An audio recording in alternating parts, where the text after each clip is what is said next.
Hello my friends, welcome to my channel. In today's video, we're going to be talking about how to accept yourself and still make changes. So we do live in a world, in a society that seems to think that self-acceptance means to be complacent, and growth and transformation and moving forward, evolving, if you like, is the complete opposite to self-acceptance.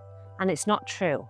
Self-acceptance and transformation go hand in hand. They're basically the same thing. And that's what I want to talk about in this video. So before we get into the bulk of the video, please like and subscribe to the channel. Lovely to have you here, lovely to chat. So let's talk very quickly about self-acceptance. Then we're going to talk about transformation. And then we're going to merge those two things together so you can recognize that actually both things are the same thing and you don't have to have one without the other. So self-acceptance is doing the very brave act of looking inside of oneself and aligning to our truth. Self-acceptance is about truthfulness.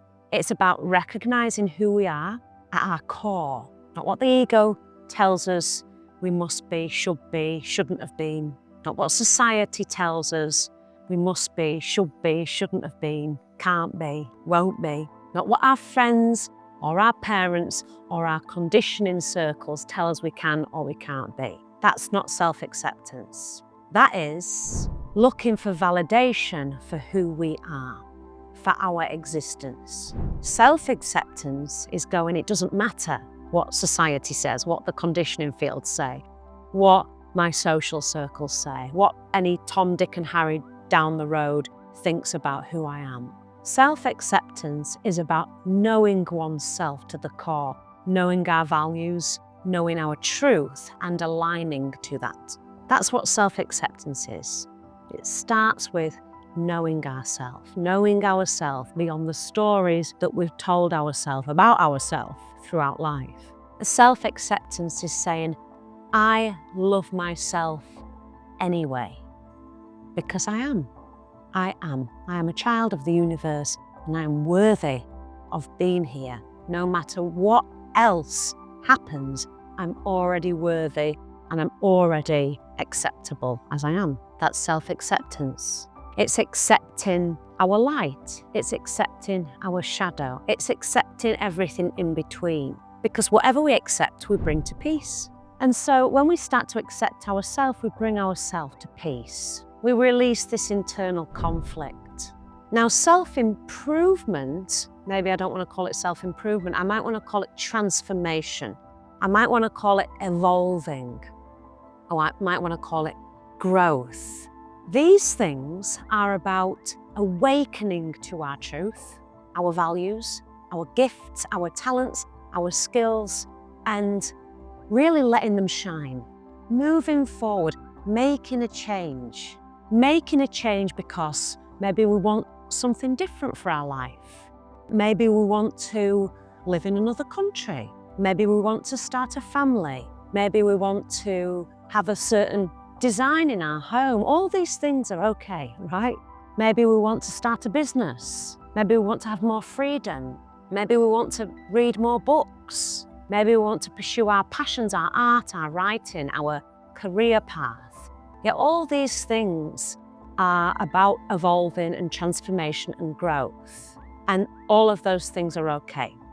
You sometimes hear, don't you, in certain spiritual circles, I might call it, that self-acceptance instead of growth and, improvement and moving forward and transformation. But nothing needs to be instead of. And that's what I want to teach in this video. Self-acceptance is not the lack of growth. And growth and moving forward is not the lack of self-acceptance. When we start to recognize that self-acceptance and evolving are the same thing, we start to be able to express ourselves to the full authentic state of which we are.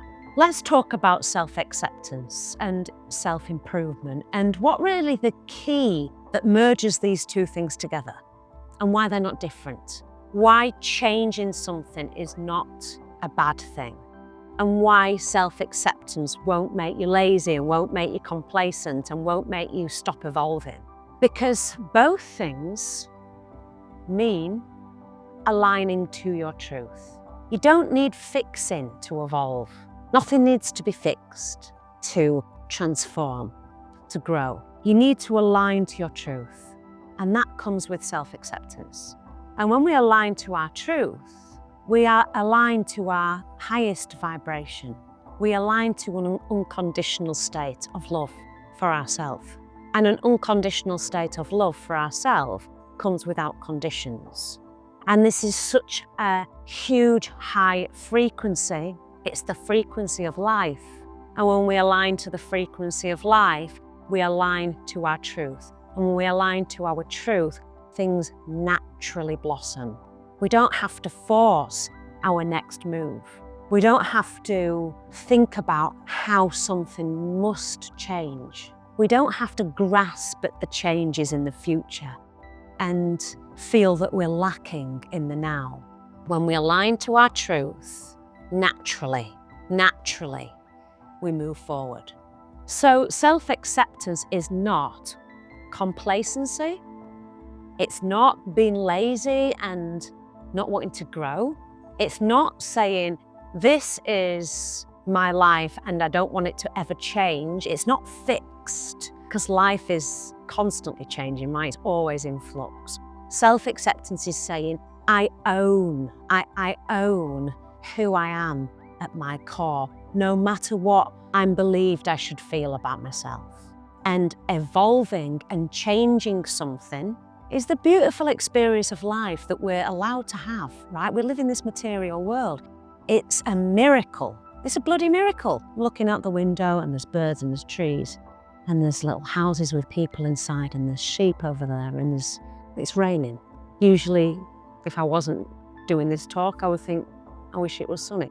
But actually, I'm talking about gratitude of just being here. This is a miracle.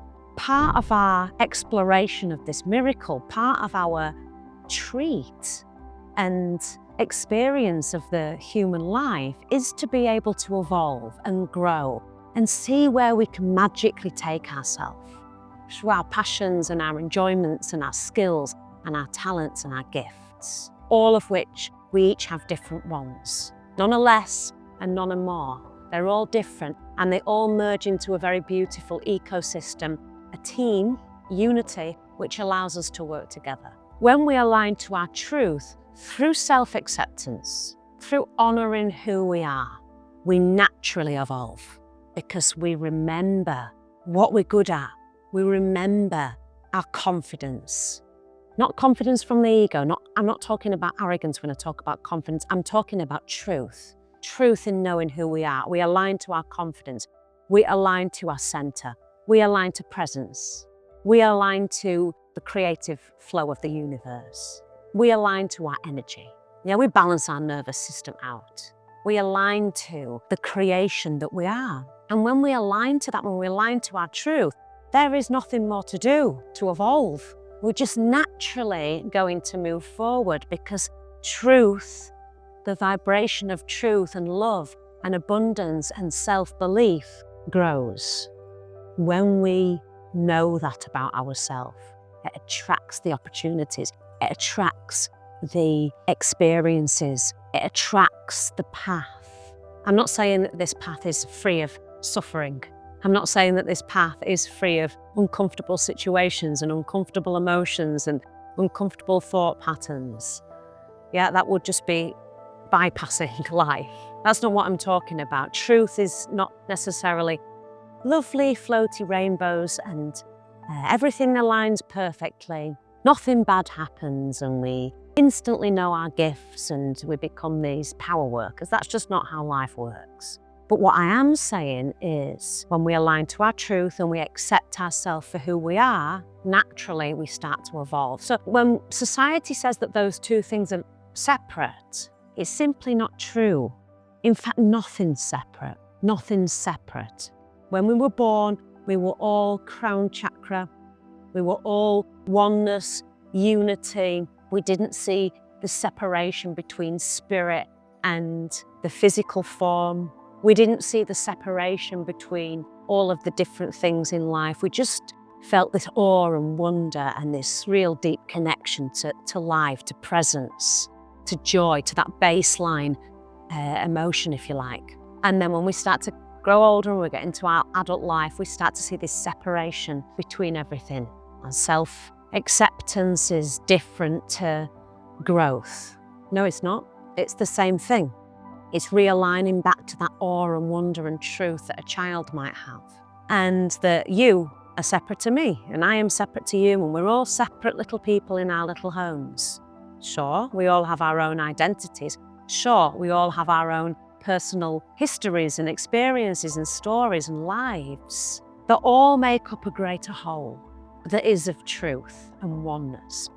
So when we're thinking about self-acceptance, we're really starting to understand that when we know who we are and we like who we are, and we come back to that, remembering that change happens because we love ourselves. And when we start to love ourselves, we attract change. We attract change because self-love knows no bounds. Self-love from an unconditional space. Self-love that says, I love myself now. I accept myself now. I accept myself now with everything that's going on in my life, with all my flaws, all my shadows, everything about me. I accept myself anyway. That's what unconditional self-love says. Conditional self-love, conditional acceptance of oneself says, I will accept myself when I look like so-and-so. I will accept myself in the future when I've been to the gym and I've done all this yoga and I've done all these things and I'm better and I'm more strong and I'm more flexible and more vibrant. That's when I'll accept myself. That's when I'll love myself. I will love myself and accept myself when I have a different home, or my house space feels better, or I have more time to do X, Y, or Z, or I've got more freedom, or I'm not in this job, That's not self-acceptance. That's conditional acceptance. That's conditional love. Unconditional love, unconditional self-acceptance is saying, I accept myself and I love myself despite of all those things. I accept myself and I love myself because I am a child of God, because I am. I am already worthy.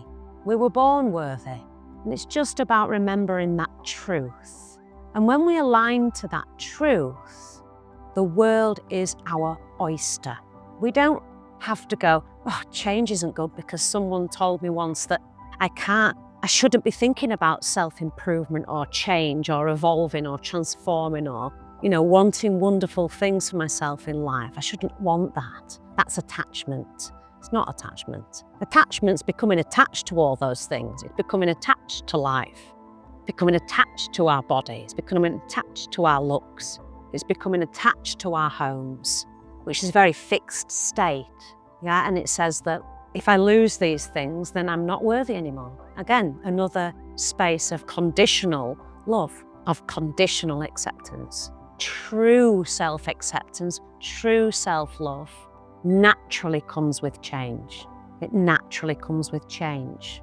And it's less about force and it's more about alignment.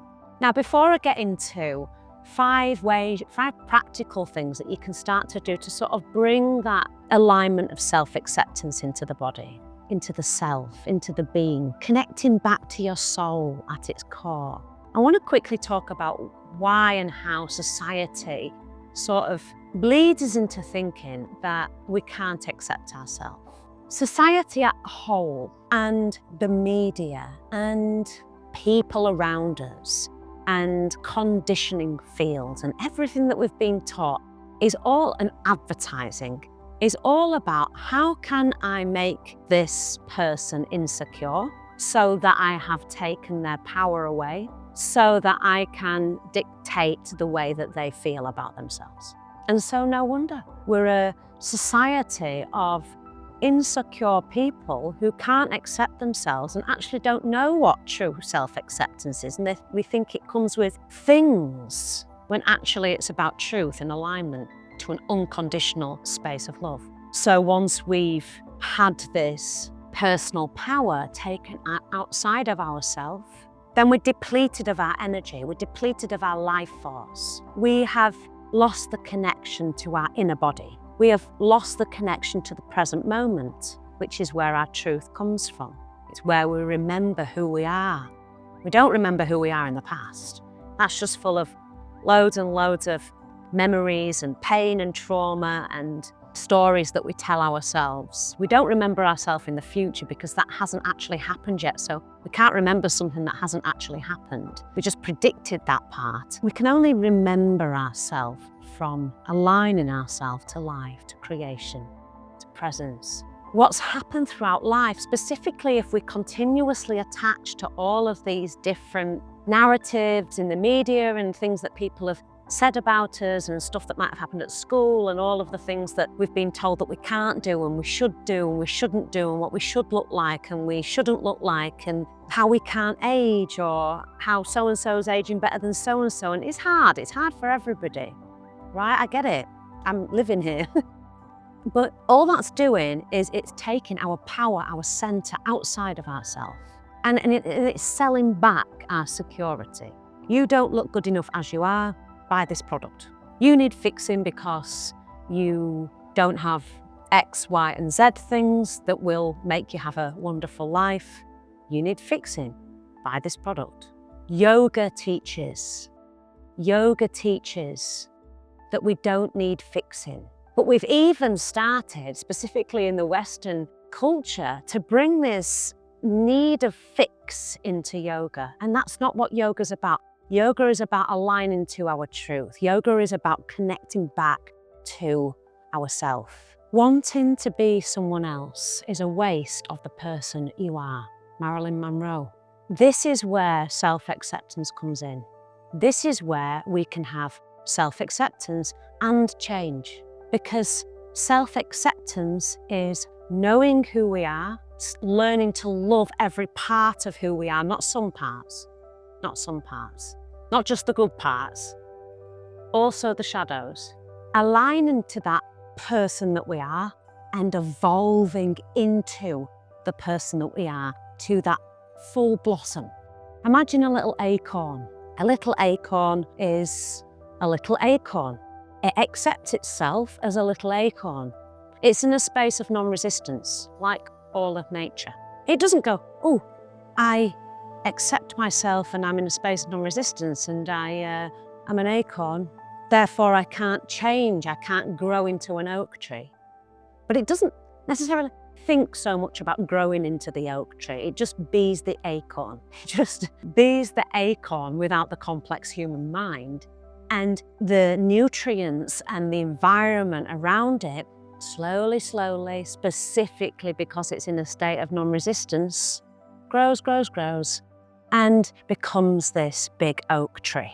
This is a nice example. Well, I think it's a nice example of acceptance. I am an acorn. God made me an acorn. And change. Oh, now I'm an oak tree. Still the same thing, just in a different form, in an evolved form, because we've allowed ourselves to be who we are at our core. And this is where evolving and change truly comes from. So before we get off, I want to give you 5 practical things that you can start to do. This is from the Kundalini Yoga tradition. I've got a free Kundalini Yoga community, a free section in my community. It's called Soul Circle. I give out mantras there, monthly meditations, all sorts of little things, little discussions, etc. And I come on live quite a bit. If you want to join, just click on the link below and I'll see you in there. It's completely free. Go ahead, you can try some meditations out. But let's go with these 5 things that you can start to do to sort of like practically bring yourself back into alignment with your truth so that you can start to learn how to accept yourself for the beauty of what you are, for the miracle of what you are, and naturally grow into the oak tree. Well, not the oak tree, to you. Let's start with the first thing. The absolute key, and I always talk about this and I always will talk about because it's essential. The absolute key to connecting to presence which allows you to connect to your truth, because you can see the wood for the trees, is the breath. Now, in this day and age, in the modern day world, we are not breathing properly because we're taught to move at a very fast pace. We're taught to constantly go to the next thing and rush around, and it makes us have a really shallow breath. And therefore, we're just doing this sort of chest breathe, and it moves from here to here. And really the breath needs to come into the belly. When we inhale, the belly should expand. Yeah, if you look at a child, when the child inhales, its belly expands. So we're taking a full breath. When we start to take a full breath in daily life, in a yoga practice, in a breathwork practice, just sitting in the nature, sitting at our desk at work, when we take a full breath, we start to reconnect to self, because our self is in life, our spirit is in now. So we reconnect. So the breath, just noticing your breath throughout the day, noticing, is it erratic?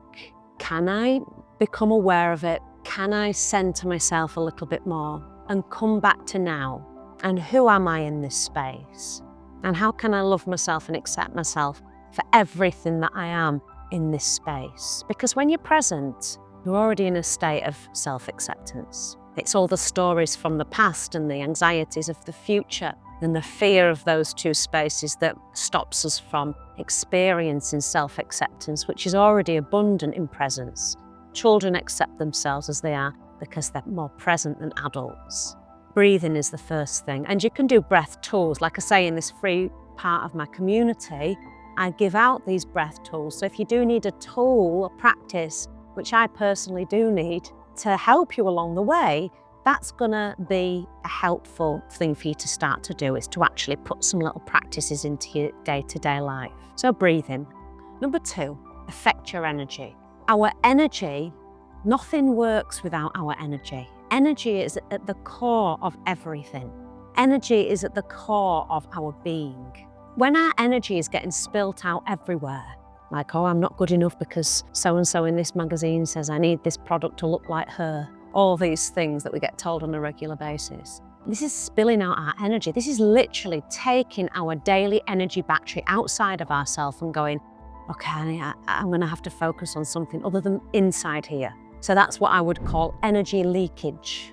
Coming back to managing your energy, affecting your energy and balancing your energy, learning to come inside yourself again, is going to give you some resilience and strength, and balance the nervous system and balance the mind and emotions a lot more, and have a strong physical vessel to be able to contain your truth, to hold yourself in your center, even when the world's telling you where you should be, who you should be, how you should be, what you shouldn't be.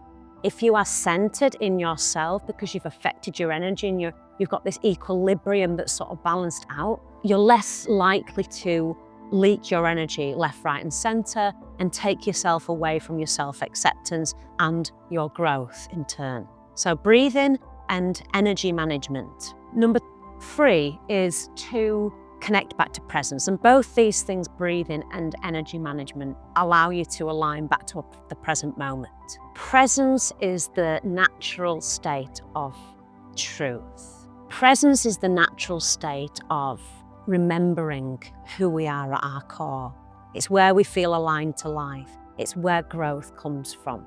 So breathing, affect your energy, and using some practice or some tool or some observation or just being in nature a little bit more, an awareness of where you're spending your time. Are you spending your time in the past, ruminating over old narratives? Are you spending your time in the future, worrying about what you need to get, what you need to have in the future, like we've been trained in this modern world to do? Or are you centered in the now? And if you're not centered in the now, give yourself some time there, because that's where you'll replenish your energy. That's where you'll reconnect with your truth. The other 2, number 4, change your perspective on self-acceptance and transformation and evolving. Stop seeing these 2 things as different from one another. I used to, for sure, but they're not. The thing that sits in between those two spaces, self-acceptance, loving oneself to the core despite of what the world tells you should or shouldn't be, and growth. The thing that sits in between those two spaces is truth and presence. And from that space, those two things merge into one because, like I say, nothing is separate. So change your perspective on self-acceptance being complacent and I'm accepting myself and I don't need to grow. And instead flip the coin, flip the lid and go, actually, when I align to my truth, I will evolve naturally. The things that I need will come to me. My experience of myself and my evolving self is a beautiful thing, and that is allowed. And then finally, number 5, little tip for reconnecting to truth and self-acceptance and evolving is surrender the outcome. Surrender the outcome. Like the acorn goes into a space of non-resistance. It doesn't go, oh, I'm dying to be that oak tree. How do I get there quicker? So-and-so's doing it. So-and-so's the oak tree. I want to be there. Surrender the outcome. Surrender to the experience of the acorn. So surrender to the experience of your nowness, the embodiment of you now, which is a miracle. And that's where we start to reconnect with our truth, with our unconditional love for ourselves, which is all about evolving and change. Okay, my loves, I hope you enjoyed this today. Let me know in the comments how this landed for you, and lots of love. Ciao for now. Hi guys, thanks for watching that video with me.